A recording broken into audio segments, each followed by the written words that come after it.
This year, when you visit the Art Gallery of Algoma, you will not only have the opportunity to see some of the most treasured pieces from the permanent collection, but you'll also be able to help them celebrate their 40th birthday. So Yasmina, as the director of the Art Gallery, what do you have to say about the Art Gallery of Algoma celebrating its 40th birthday?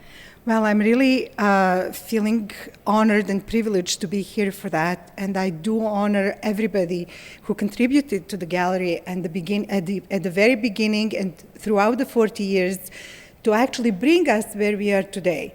And this is what this exhibition is all about. It is in three spaces of the gallery. It's in the main gallery, in the education room, and in the lobby.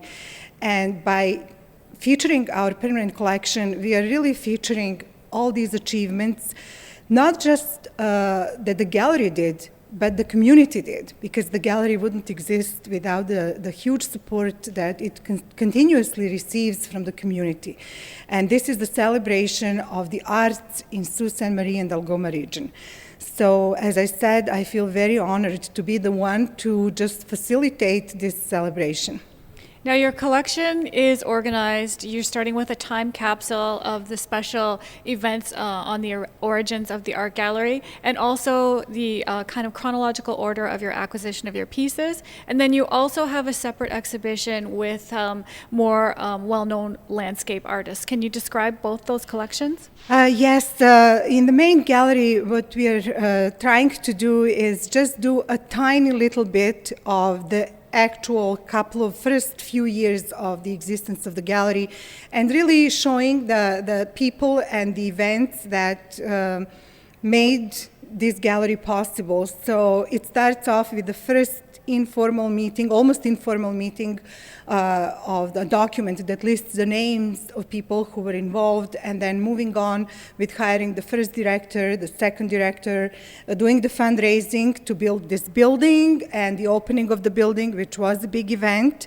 So that's where we kind of stopped with this, and I'm still hopeful that we will be able to produce a little publication that goes even further than this and features some other important moments in the history. 40 years is not a short time. So in terms of the artwork, the first wall in the main gallery does start with the first acquisition that happened in 1977. The gallery was incorporated in 1975.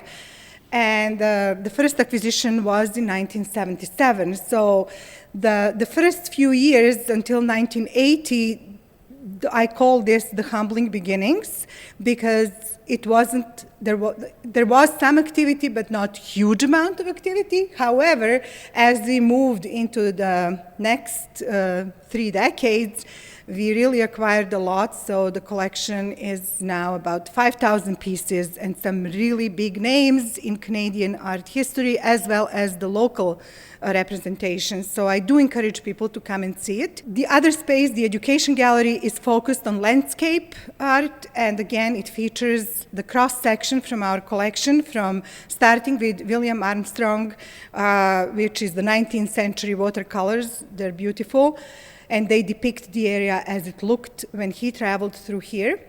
And then it moves on to a Group of Seven and Emily Carr and Painters 11, and ends really with the last acquisition that we received from John Hartman, actually in 2014. Now, you're really encouraging locals as well as visitors alike to visit the gallery, and especially your landscape collection. Can you describe the partnership you have with other entities in the city, bringing people in to see our beautiful landscape collection?